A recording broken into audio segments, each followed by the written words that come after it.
We are all waiting for the same thing, to meet someone, that person we call a soulmate, maybe over a coffee, maybe at a bus stop, maybe during an endless lecture, imagining the one that will open the door and you will feel the connection immediately.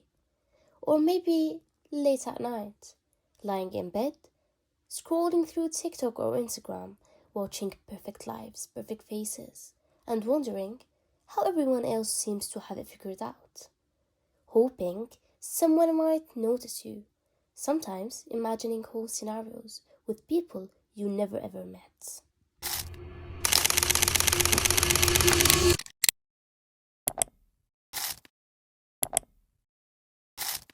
When we talk about hookup culture, people usually think it's just about sex.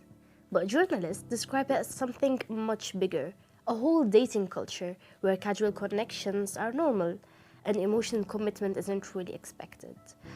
Multiple sources across academic research, clinical practice, and research journalism have reported that for a lot of young people, especially students, traditional dating has kind of disappeared. Instead of going on dates, people hook up, hang out, text for a while, and then it just fades. Dating apps play a huge role in this. Images of Hinge, Tinder, Bumble, swiping has turned dating into something fast, efficient, and constant. According to research discussed in The Guardian and in the BBC News, having endless choices can actually make commitment harder because there's always someone else just one swipe away. A lot of people describe modern dating as feeling awkward, surface level, or even like job interviews because apps can't really measure chemistry or emotional connection. Social media adds even more pressure. The YouTuber Hils Thalia explains that influencers display highly polished version of their partnerships, featuring luxurious vacations, aesthetic dates, and expensive gifts like boo baskets. Because people rarely post about struggles of their relationships, viewers start to question their own connections, asking, why is my relationship not that good? Journalists and researchers have been pointing out that modern dating and hookup culture are closely linked to rising loneliness, especially among young people. Even though we are more connected than ever, this generation is often described as the loneliest one yet. And it's not because people are physically alone, it's because a lot of connections today feel temporary, unclear, and emotionally unsafe. Hookup culture promises freedom, but for a lot of people it also creates confusion around intimacy. So instead of assuming how this feels, I wanted to hear directly from people in this generation. How would you describe dating culture nowadays?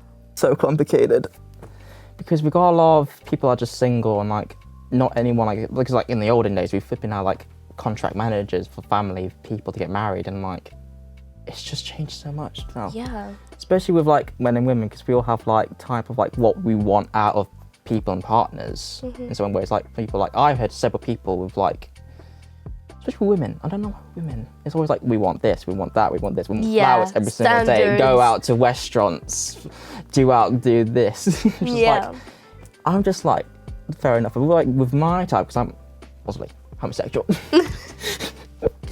It's just like with me, it's just find someone that's very like cares for me and respects me. Yeah. But like, yet no one really does that, which also like annoys a lot. Which annoys people like what they want to get out of a partner and what they want to do to respect other people's boundaries, stuff like that. I think dating culture at the moment is very centred on sex and how many people you can have sex with, and also I think it's more based on short-term relationships rather than more long-term relationships and actual love, if that makes sense. I say it's quite competitive. I don't know if that's the right word, but all the time you hear it's about like people say personality. To me it's not. It's quite a lot of time you look for looks really, like a lot of people do, and then you see the odd person like who's like they go for personality, but it hardly ever happens. So it is quite competitive if you don't look up to people's standards. Yeah. I don't really see any point in dating someone at 17 years old. You're not going to marry them. There's no point in wasting time with them. It's a lot of energy, you know. Does hookup culture affect emotional connection? I think it does, because when people only focus on hooking up or, you know, just getting what they want from somebody, I think it damages how you kind of perceive that person, because when you are only sleeping with someone, that's the only thing you've got in common with each other. So, I don't know, for example, two people were in a relationship, they've broken up and now they're still sleeping together. There's kind of no necessity for loyalty anymore, because you don't owe them anything, there's no basis of relationship, there's no established boundaries, if that makes sense. So yeah, I think it damages emotional connection, because there's no need. Yeah. If you're just having sex, it's just sex. I think a lot of boys our age, and girls sometimes, depends, mainly have started to view other women as objects rather than a potential like partner or relationship. Okay. So does it impact self-worth, as we said? Yes. Yeah, because like it depends on the person, to be fair. Because like if you're like ego, confident, do that, it might not affect you much. It really varies on the person, because a lot of people, I know specifically women, put a lot of emphasis of who they are and themselves onto whether or not a man likes them. And I know men tend to change things in order about themselves, like going to the gym and whatnot, in order to attract women. Oh, 100%. If someone's talking to someone, they get left behind, they'll feel like they're not good enough for someone else, and it'll kind of, if that keeps happening, it will just go on a chain till the person that's been left behind keeps going and keeps getting pushed back, and it's kind of just leaving that person to feel like they're not good enough for anyone. In a way, I think it does, because again, when you are only having sex with someone, if that's the only relationship, like even if you're not even friends, you just have sex, because I think anyway, you'd only aim to kind of look good or feel good for them. You don't want to kind of lose the sex appeal that you have to them, because if you love someone and they don't love you back and you're just sleeping with them, you'd kind of want to keep the sex going, because it's the only time you see them. So yeah. What would you change? I would probably implement into schools from a very young age on how guys should react to women's bodies instead of objectifying them. Because even just walking down the street, say in a tank top, you're more likely going to have a guy looking at your chest rather than your face. It's a hard thing to change, to be fair. Because like, hookup culture is like, I would say try and stop people from being like, taking advantage, I would say, in some ways of what people want. Because a lot of people tend to be, one person is always controlling. Yeah.